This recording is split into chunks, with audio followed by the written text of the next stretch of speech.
آج بڑی بابرکت اور بڑی پروقار رات ہے۔ لیلۃ القدر خیر من الف شہر، 1000 مہینے سے زیادہ جس رات کو اللہ نے درجہ عطا فرمایا۔ کچھ چیزیں بڑی سمجھنے کے لائق ہوتی ہیں۔ انسان کو اگر یہ احساس ہو جائے نا وہ کہاں بیٹھا ہے، یہ احساس ہو جائے کس وقت بیٹھا ہے، اور یہ احساس ہو جائے کہ کن گھڑیوں میں بیٹھا ہے، تو ویسے ہی اس کی توجہ ادھر ادھر نہیں جاتی، اس کا مزاج روحانی ہو جاتا ہے۔ اور ہمیں سب سے زیادہ روحانیت کی ضرورت ہے، دل لگنے کی ضرورت ہے۔ ایک تو آج رات بڑی برکت والی ہے، کوشش فرمائیں کہ نیتیں اور ارادے درست رہیں اور کچھ پانے کا جذبہ طبیعت میں پیدا ہو۔ دوسری بات یہ ہے کہ ہم نا اسلام کے ماننے والے ہیں۔ اسلام باقی سارے مذاہب سے اس لیے مختلف ہے کہ اسلام رسم و رواج کا نام نہیں۔ ہم نا دین کو اس طرح لیتے ہیں جس طرح کوئی مخصوص ہی رسم و رواج نہیں ہوتا۔ اب میں مسجد کے اندر تو نہیں نا تم سے جھوٹ بولوں گا، او بھائی آپ کا دین صرف مسجد میں ہی سچ بولنے کا نہیں کہتا، ہر وقت ہی سچ بولنے کا کہتا ہے۔ آپ صرف رمضان المبارک کے اندر ہی صدقات و خیرات، عبادت، ریاضت نہیں کریں گے، پورا سال ہی کریں گے۔ راشن ونڈن والے اور لوگ کو عیدوں بعد بھی بھوک لگ دیجئے۔ اسلام مخصوص پوجا پاٹ کا نام نہیں کہ آپ تھوڑی دیر کے لیے عبادت کر لیں، تھوڑی دیر کے لیے نیک ہو جائیں، کچھ مخصوص دن آئیں تو ان دنوں میں بدل جائیں اور باقی آپ اپنی روٹین جاری رکھیں۔ اس کا نام مذہب نہیں۔ مذہب اسلام تو ہمہ وقت،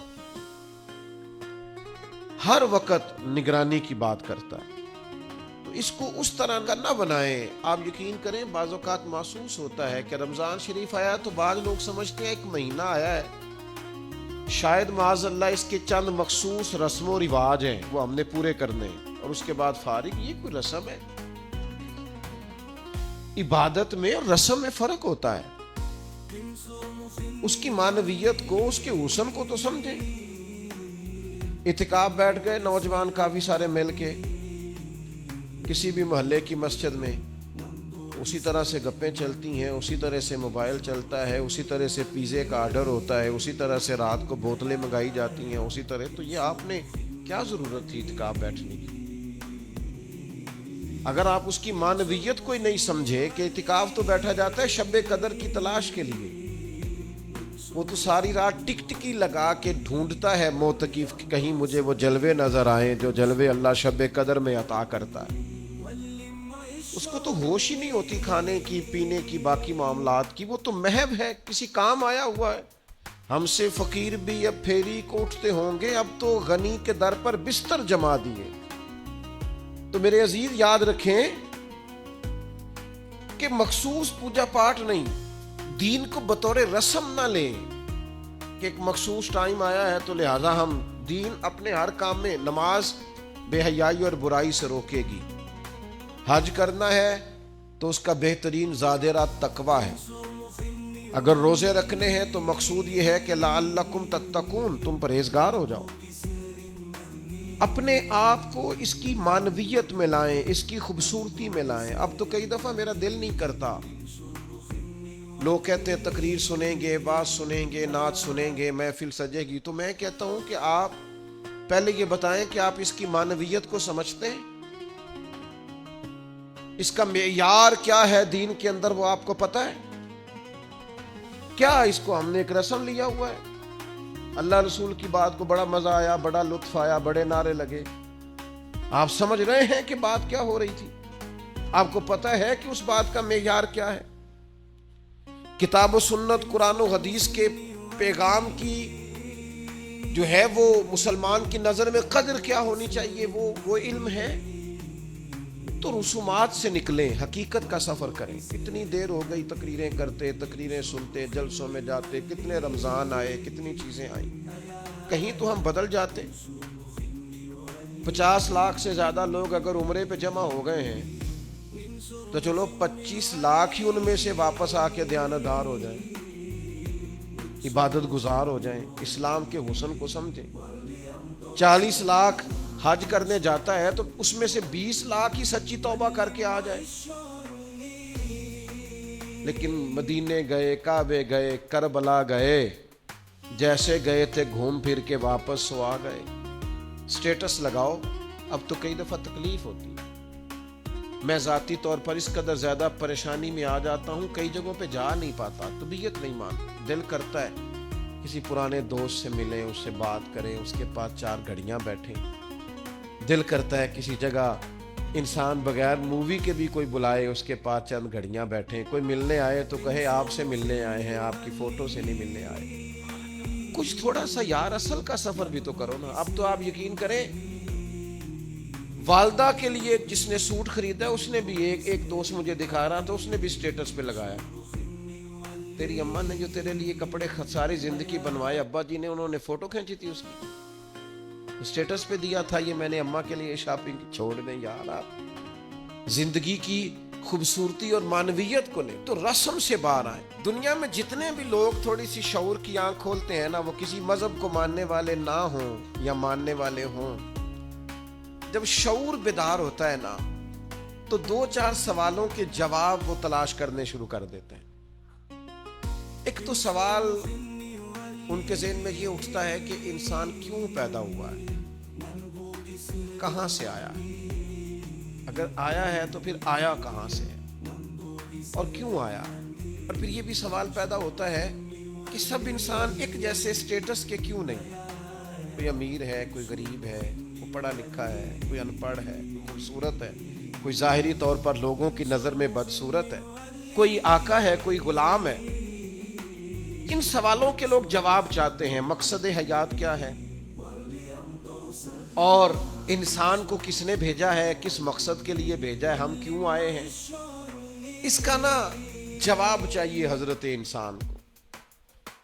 پھر وہ یہ سوال مختلف لوگوں کے ذہنوں میں گھوما, گھومتے گھومتے کوئی کسی طرف نکل گیا, کوئی کسی طرف نکل گیا. ایک بڑا ادیب آدمی تھا, بڑا بہترین شاعر تھا, وہ کہنے لگا اصل میں نا انسان ایک پھول ہے, تو بہار کا موسم آتا ہے تو کھل جاتا ہے, جوانی ہے, صحت ہے, تندرستی ہے. پھر خزاں آتی ہے تو آہستہ آہستہ اس کے پتے مرجھا جاتے ہیں. پھر زیادہ ہی پتجھڑ آتا ہے تو ٹوٹ جاتا ہے, یعنی انتقال کر جاتا ہے. لہذا ایک خوشبو ہے, ایک پھول ہے. اس نے بھی بات کی, چلو ٹھیک کی ہوگی. پھر ایک اور شخص بولا, اس نے کہا نہیں نہیں, بنیادی طور پر نا پوری دنیا کے اندر مختلف کردار اللہ نے بنائے ہیں. کوئی باپ ہے, کوئی دادا ہے, کوئی بیٹا ہے, کوئی پوتا ہے, کوئی بھائی ہے. تو سب اپنا اپنا کردار نبھاتے ہیں اور پھر اپنے اپنے وقت پر وہ رخصت ہو جاتے ہیں, کیونکہ اب کردار بدلنے کی باری آ گئی. اب وہ جو باپ تھا اس نے دادا بننا ہے, اور وہ جو پوتا تھا اس نے باپ بننا ہے. لہذا وقت بدلتا ہے تو یہ کردار بھی بدل جاتے ہیں. لوگ اپنے اپنے حساب سے کوششیں کرتے رہے, یہاں تک کہ بعض نے یہ بھی کہہ دیا کہ انسان پہلے حیوان تھا. یہ ترقی کرتے کرتے کسی نے کچھ کہا, کسی نے کچھ کہا, لیکن یاد رکھنا یہ راز اگر کھولا ہے نا کسی نے, تو اسی نے کھولا ہے جس نے انسان بنایا. یہ اسی نے کھولا جو فلسفیوں سے کھل نہ سکا اور نکتہ وروں سے حل نہ ہوا. وہ راز ایک کملی والے نے بتلا دیا چند اشاروں میں. نبی کریم صلی اللہ تعالی علیہ وسلم نے وحی کے ذریعے فرمایا, وحی کے ذریعے فرمایا. ادھر ادھر سے کیوں پوچھتے ہو, مجھ سے پوچھو نا. میں تمہیں اللہ کا قرآن پڑھ پڑھ کے بتاتا ہوں کہ تمہیں بنایا کس نے. میں تمہیں بتاتا ہوں تمہیں بنانے والا کون ہے. وہ کون ہے جس نے تجھے بنایا ہے. هو الذی یصورکم فی الارحام. تو ماں کے پیٹ میں تھا, ایک نطفہ تھا, ایک کریم مالک نے چاہا, پھر اس نے ماں کے پیٹ میں تیری صورت بنائی, یہ تیرے نقش و نگار بنائے. اس نے تیرے چہرے کو تخلیق کیا, پھر تیرے چہرے پر اس نے آنکھیں رکھی, پھر ناک رکھا، پھر ہونٹ رکھے، پھر تجھے بنا کے نا تو خود ہی فرماتا ہے لَقَدْ خَلَقْنَا الْإِنسَانَ فِي أَحْسَنِ تَقْوِيمٍ، خود بنا کے نا خود فرماتا ہے کہ تحقیق میں نے انسان کو بڑی ہی خوبصورت ساخت پر پیدا فرمایا۔ ایک منٹ کے لیے ذرا سوچ کے دیکھنا کہ یہ ناک اگر یہاں ہوتا تو کتنا برا لگتا، یہ ہونٹ اگر تھوڑے سے بھی نیچے ہو جائیں تو کتنے، بعض لوگوں کے نا ذرا سے دانت تھوڑے سے کبھی اوپر ہو جائے نا کسی بیماری کی وجہ سے بھی تو لوگوں کو اچھے لگتے۔ اللہ نے جو چیز بنائی ہے اسے بار بار توڑ کے سجا کے نئے سرے سے کر کے دیکھ لو، سونی اسی طرح ہی لگتی ہے جس طرح میرے رب نے بنا دی ہے، اسی طرح ہی خوبصورت لگتی ہے۔ اور وہ کہتا ہے یہ جو تیرا چہرہ ہے نا فی ای صورت ما شاء رکبک،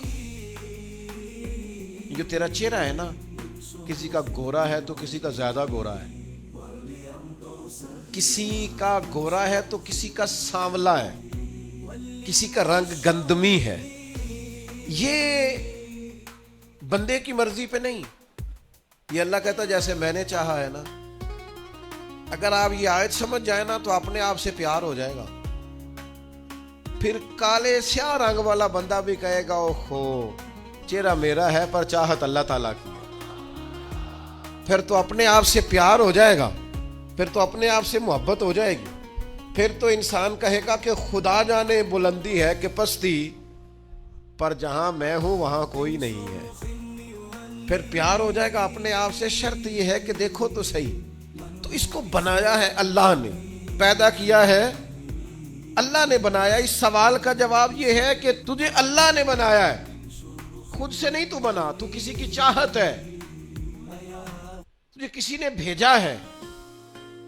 اچھا جی، تو اس نے پیدا کر دی یہ انسان، تو وہ ایک ان پڑھ رہ گیا ہے، وہ ایک شخص تو ایسا ہے جو بالکل انگوٹھا چھاپ ہے، وہ ایک شخص ایسا ہے جو زندگی میں نانے جویں تک کا محتاج رہا، کوئی خاص مال و دولت نہیں، کچھ بھی نہیں۔ کچھ بڑے مشہور تھے، بڑے معروف تھے، بڑی دنیا جانتی تھی، اور کچھ ایسے ہیں جن کو کوئی بھی نہیں جانتا۔ ساری زندگی انہوں نے گمنامی میں گزار دی۔ تو مالک یہ جو ان پڑھ رہ گئے، غریب رہ گئے، کمزور رہ گئے، گمنام رہ گئے، یہ جو پیچھے رہ گئے، یہ جو بظاہر سمجھتے تھے ہم کچھ بھی نہیں، ان کا مقصد حیات کیا ہے؟ اللہ کریم نے فرمایا افحسبتم انما خلقناکم عبثا وانکم الینا لا ترجعون۔ یہ آیت کے ذرا ترجمے کا انداز دیکھیے گا، یہ تیور دیکھیے قرآن مجید کی آیت کے، افحسبتم انما خلقناکم عبثا، یہ تیور دیکھنا۔ فرمایا کیا تم گمان کرتے ہو کہ ہم نے تمہیں بیکار پیدا کیا؟ اوئے ہوئے، اللہ کرے آپ کو مزہ آئے، وہ لطف دیکھو قرآن مجید کا انداز تکلم دیکھو ذرا۔ کیا تم گمان کرتے ہو ہم نے تمہیں بیکار بنایا ہے؟ وَأَنَّكُمْ إِلَيْنَا لَا تُرْجَعُونَ،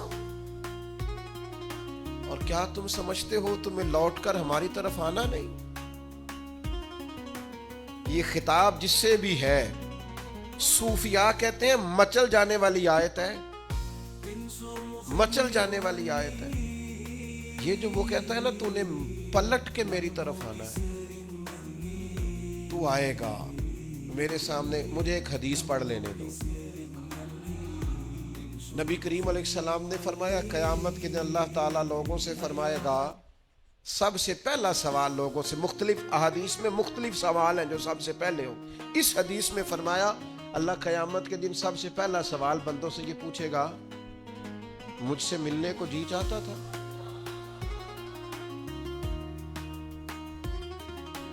میرے تے لنگ کئی مہینے تے برس گئے تے تیری دید نو دیدے ترس گئے، مجھ سے ملنے کو جی چاہتا تھا؟ میں آپ کو بات عرض کروں، مزہ نہیں آ جائے گا رب رسول کو دکھڑے سنانے کا، لطف نہیں آ جائے گا ان کی بارگاہ میں بیٹھ کے حال دل عرض کرنے؟ کیا منظر ہوگا، کیا رنگ ہوگا، کیا انداز ہوگا، خدا خود میر مجلس بود۔ کریم فرماتے رب بندوں سے فرمائے گا مجھ سے ملنے کو جی چاہتا تھا؟ عرض کریں گے مالک بڑا ہی چاہتا تھا. اب وہ کریم ہے نا, دریائے رحمت جوش پہ ہے, تو حضور فرماتے ہیں دوسرا سوال رب فرمائے گا یہ تمہارا مجھ سے ملنے کو کیوں جی چاہتا تھا؟ یہ کیوں جی چاہتا تھا بھلا مجھ سے ملنے کو؟ یہ انداز دیکھیے. تو حضور فرماتے ہیں بندے عرض کریں کہ مالک اس لیے جی چاہتا تھا کہ تو بڑا ہی کریم ہے, بڑا مہربان ہے, بڑا ستار ہے, تو بڑا غفار ہے, تو بڑا معاف کرنے والا ہے, تو بڑا عطا کرنے والا, تو اپنے بندوں سے بڑا پیار کرنے والا, تو ودود ہے, تو رؤوف ہے, تو رحمان ہے, جی چاہتا تھا تجھ سے ملے. تو رب فرماتا ہے اس لیے جی چاہتا تھا کہ میں مہربان بڑا ہوں. ہاں. تو کریم فرمائے گا جاؤ پھر فرشتوں گواہ ہو جاؤ, میں نے ان سب کے لیے جنت کا فیصلہ فرما دیا. اللہ فرماتے تم کیا سمجھتے ہو تمہیں بیکار پیدا کیا ہے؟ انسان کو اللہ نے بیکار نہیں بنایا. پہلی بات تو یہ سمجھ میں آ گئی کہ آیا کہاں سے ہے, بنایا کس نے ہے, بھیجا کس نے ہے. اور پھر بھیجنے والا کہتا ہے میں نے بیکار, ایک ذرہ بھی اللہ نے بیکار نہیں بنایا. ادھر دیکھو میری طرف دوستو, اس آدمی کو آپ سمجھتے ہیں نا بالکل مجذوب ہے, بالکل اس کی زبان سے رطوبت نکلتی ہے اور آنکھوں سے پانی نکلتا ہے اور ہاتھ پکڑ کر سڑک پار کرانا پڑتی ہے, اور جس کو تم سمجھتے ہو نا کہ اس کو تو گھر کا ایڈریس بھی نہیں آتا, اس کی پشت پر اس کا پتہ لکھا ہے.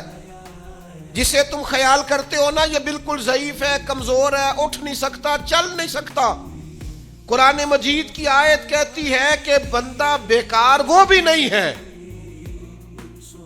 تو وہ تو بالکل کسی کام نہیں, وہ تو گھر والے بھی لوگ اس کا مذاق اڑاتے ہیں, کوئی اہمیت نہیں, کوئی پوچھتا نہیں. تو یہ کیا ہے؟ پڑھو نا مشکات شریف. اللہ کے پیارے حبیب علیہ السلام نے فرمایا یہ جو تمہیں رزق دیا جاتا ہے نا, اور یہ جو تم پر بارشیں برسائی جاتی ہیں, یہ تمہارے ضعیف لوگوں کی برکت سے دیا جاتا. میں کسی شخص سے بیزار نہیں ہو سکتا کیونکہ ایک ذرہ بھی تو بیکار نہیں ہو سکتا, ایک ذرہ بھی تو بیکار نہیں. مجھے ایک دوست کی بات نہیں بھولتی, ان کے بیٹے نے آ کے کہا مجھ سے, کہنے لگی ابا جنوں آکھو بڑا دے لیا رشتہ داراں نوں تے بڑا ونڈ لیا, وہ کڑا کو نہ نیکی کردے نے, سما سائڈ تے ہو کے غیبتاں کردے نے, آنکھوں نے ان بس کرن. اور وہ تھوڑے تھوڑے نالاں بھی تھے. چند باتیں اس نے اس طرح کی بتائیں جو واقعہ شکایت والی تھی. تو میں نے ان بزرگوں سے کہا, میں کہ پاجی منڈا بھی پریشان ہے, کر دے بھی تو چھڈو. سادہ بندہ, ان پڑھ آدمی, محنت مزدوری, اتنی پتے کی بات کی. کہنے لگا حضرت صاحب پتہ نہیں اللہ کدے صدقے پہ دیندا ہے. تو مجھے یہ حدیث یاد آئی مشکات شریف کی. حضور فرمانے لگے اللہ تمہارے کمزوروں کی برکت سے تمہیں عطا کرتا ہے. کس کی وجہ سے اللہ تمہیں دیتا ہے؟ ضعیفوں کی وجہ سے. ایک تو کسی چیز کو بھی اللہ تعالیٰ نے بیکار پیدا پھر کس لیے پیدا کیا, مقصد حیات کیا ہے, اس کو آپ نے سمجھنا ہے. فرمایا الذی خلق الموت والحیات لیبلوکم ایکم احسن عملا. ہم نے موت اور حیات اس لیے پیدا کی ہے تاکہ پتہ چلے تم میں بہترین عمل کون کرتا ہے, بہترین عمل کون بندہ کرتا ہے. اس مقصد کے لیے موت اور حیات کو پیدا کیا. ہم تو کام کرنے آئے بھائی, دنیا میں کام کرنے آئے. یہ جو لوگ ویلے بیٹھے ہیں نا, صبح سے شام تک موبائلیں چلا رہے ہیں, آرام کر رہے ہیں, کھانے کھا رہے ہیں, آ رہے ہیں, جا رہے ہیں, یہ لوگ اس مقصد حیات سے غافل ہیں جس مقصد کے لیے بھیجے گئے. قرآن مجید کہتا ہے تمہیں اچھے اعمال کے لیے دنیا میں بھیجا ہے, اس مقصد کو تم سمجھو. کوئی خیر کا کام زندگی میں کرو, کوئی خیر کا کام. یہ جو مسجد کا خادم ہوتا ہے نا, اس کے پاس مسجد کی چابیاں ہوتی ہیں, اور مسجد کے خدام اکثر پڑھے لکھے نہیں ہوتے, کم پڑھے لکھے ہوتے ہیں, لہذا یہ ڈیوٹی کرتے ہیں. مسجد میں صفائی کرتے ہیں, جھاڑو دیتے ہیں, ڈیوٹیاں کرتے ہیں. لیکن میں آپ سے عرض کروں,